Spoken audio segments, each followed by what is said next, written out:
ஹாஜரா அலைஹிஸ்ஸலாம் அவர்களுக்கு நேர்ந்த சோதனையும் அவர்கள் அதை எதிர்கொண்ட விதமும்.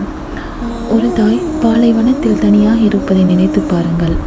அவளது குழந்தை பசியால் பலவீனமடைந்து அவரது கைகளில் அழுது கொண்டிருக்கிறது. உணவும் இல்லை, தண்ணீரும் இல்லை. அது ஒரு முடிவில்லாத உயிரற்ற பாலைவனம் மட்டுமே. இச்சோதனைகளை நேர்ந்தவர்தான் ஹாஜரா அலைஹிஸ்ஸலாம் அவர்கள். இவர் இப்ராஹிம் அலைஹிஸ்ஸலாம் அவர்களின் மனைவி ஆவார். அல்லாஹ்வின் கட்டளையின்படி அவர் அந்த வெறிச்சோடிய பாலைவனத்தில் விடப்பட்டார். தண்ணீரை தேடி அவர்கள் சஃபா மற்றும் மர்வா மலைகளுக்கிடையில் 7 முறை ஓடினார்கள். அவர்களது மனம் உடைந்திருக்கலாம், கண்ணீர் விழுந்திருக்கலாம். ஆனால் அவர் ஒருபோதும் கைவிடவில்லை. எதிர்காலத்தில் என்ன நடக்கும் என்று கூட அவர்களுக்கு தெரியவில்லை. ஆனால் அல்லாஹ் அதைவிட பெரிய ஒன்றை அவர்களுக்காக தயார் செய்து கொண்டிருந்தான். இப்போது ஒரு கணம் நாம் சிந்தித்து பார்ப்போம். இன்று ஹஜ் காலத்தில் ஹாஜரா அலைஹிஸ்ஸலாம் அவர்கள் உயிர்த்தெழுந்து கோடிக்கணக்கான முஸ்லீம்கள் அவர்களது பாதையில் ஓடுவதை பார்த்தால் எப்படி இருக்கும்?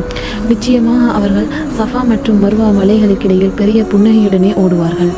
நபி முஹம்மது ஸல்லல்லாஹு அலைஹி வஸல்லம் அவர்கள் இதை பற்றி கூறுகிறார்கள். நாம் சஃபா மற்றும் மர்வா இடையே ஓடுவது ஹாஜரா அலைஹிஸ்ஸலாம் அவர்களின் காரணமாகத்தான்.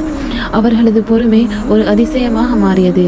ஜம்சம் தண்ணீர் இன்று வரை தொடர்ந்தும் ஓடிக்கொண்டே இருக்கின்றது.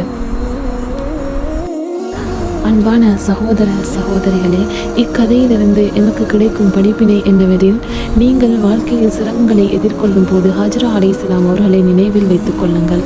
மறுபுறம் என்ன காத்திருக்கிறது என்று கூட அவர்களுக்கு தெரியவில்லை. ஆனால் அவர்கள் அல்லாஹ்வை மட்டுமே நம்பினார்கள். அதற்காக அல்லாஹ் அவர்களுக்கு அவர்கள் நினைத்ததை விட அதிகமான நன்மையை வழங்கினான். ஆகவே தொடர்ந்து முன்னேறி செல்லுங்கள், நம்பிக்கையை கைவிடாதீர்கள்.